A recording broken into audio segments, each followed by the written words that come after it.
শুভ সকাল, good morning everyone বন্ধুরা। আশা করি সকলে ভালো আছো, আমিও ভালো আছি। এই বড়দের জানাই আমার প্রণাম, ছোটদের জানাই আমার বুক ভরা ভালোবাসা। আজকে সমস্ত কাজ হয়ে গেছে, একদম 15টার মধ্যে চান পুজো সব হয়ে গেছে। এই যে পুজো হয়ে গেছে, যে অন্ধকার অন্ধকার আসছে, কুয়াশা তো, জামা খোলা নেই। পুজো হয়ে গেছে, চা খাওয়া হয়ে গেছে, বড় ছেলে টিফিন খাওয়া হয়েছে, ছোট ছেলের শরীরটা খারাপ, ও পড়তে পড়তে একবার উঠছে। আর তোমাদের দাদা ভাই দেখো চা ঠা খেয়ে বলছে একটু বাজার চা, দেখো কীর্তন শুরু করেছে। কোথায় গেল? এই যে ওকে বলছি বাজার চা, ও এখন বসে বসে কীর্তন শুরু করেছে। কি বলবো বলো? বাজার আনবে আমি জানি না।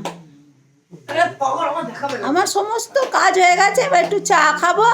কালকে সেই রাত্রে তোমার দাদাভাই বললাম না, করেছিল পায়েস করেছিল, পায়েসের মধ্যে পেয়ে দিয়েছিল, পুলি দিয়েছিল। তো বড় ছেলে খেয়ে শুয়ে পড়েছে, ডিউটি দেখে এসে চা খেলো, খেয়ে তোমার পুলি পিঠে খেলো, খেয়ে শুয়ে পড়েছে। এবার দেখি রুটি করলে করব, ওরা কি বলে, পায়েস খাবে না রুটি খাবে জানি না।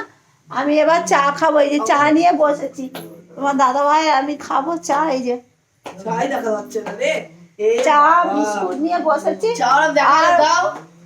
দাও সেই তো আমার দেখাতো চা দেখায় না, চা দেখাতো এরকম, চা দেখানোর স্টাইলটাই হচ্ছে আলাদা।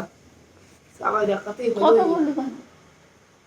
কথা বলছি। হ্যাঁ, দিয়ে চা খাবো, খেয়ে তারপর আবার দেখি চিন্তা কি রান্না বান্না করবো, সেই চিন্তা। ছেড়ে আমার বড্ড জ্বালায়, ভিডিও করতে গেলে এত জ্বালায়। ঠিক আছে বন্ধুরা, রাখছি, টাটা।